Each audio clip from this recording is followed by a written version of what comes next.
Yes, that's the point this teaching is making. Hosea 4 verse 6 is not being treated like a call to chase raw information, but a warning about rejecting Jesus, who is the wisdom of God.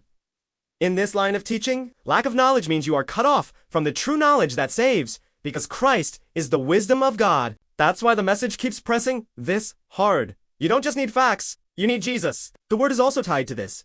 When Hosea says, they have forgotten the law of thy God, the teaching says that law is fulfilled in Christ. So rejecting the Son means rejecting the wisdom, knowledge, and rule of God. That's why the warning is so fierce. Because when a person rejects Jesus, they are not just missing ideas, they are missing the very one the scriptures point to. So yes, in this framework, Hosea 4 verse 6 is read as a rebuke against rejecting Christ, not just a complaint about poor education. You need the wisdom that is in Jesus, not prideful self-learning. Ang aking bayan ay nalipol dahil sa kawalan ng kaalaman. Dahil itinakwil mo ang kaalaman, itatakwil din kita. Hosea 4.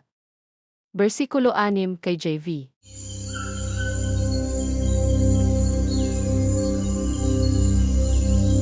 Ngunit sa mga tinawag, kapwa mga Hudyo at mga Griego, si Kristo ang kapangyarihan ng Diyos at ang karunungan ng Diyos.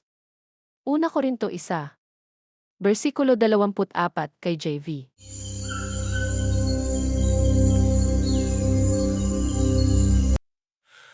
Ang Hosea 4 versikulo 6 ay hindi itinuturing na isang tawag upang habulin ang hilaw na impormasyon, kundi isang babala tungkol sa pagtanggi kay Jesus na siyang karunungan ng Diyos.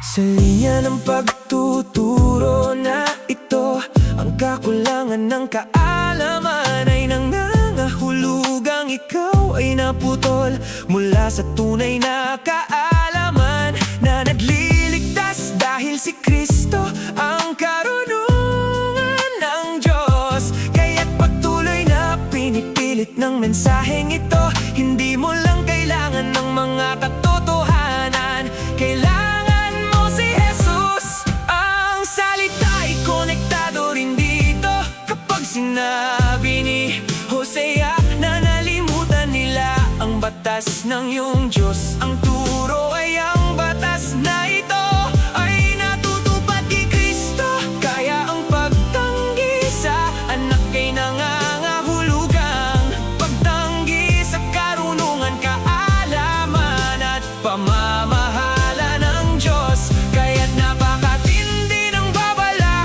dahil kapag tinanggihan ng isang tao si Jesus, hindi lang nila nawawalan ng mga ideya, nawawalan sila ng mismong tinutukoy ng mga kasulatan. Kaya sa balangkas na ito, ang Hosea 4 versikulo 6 ay binabasa bilang isang pagsaway laban sa pagtanggi kay Kristo.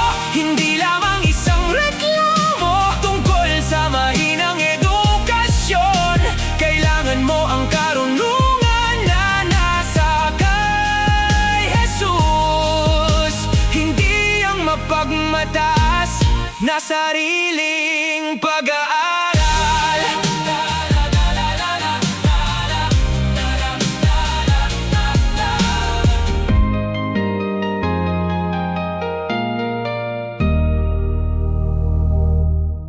Paki-share po ang channel, si Jesus ay Hari, sa ikaluwalhatian ng Diyos.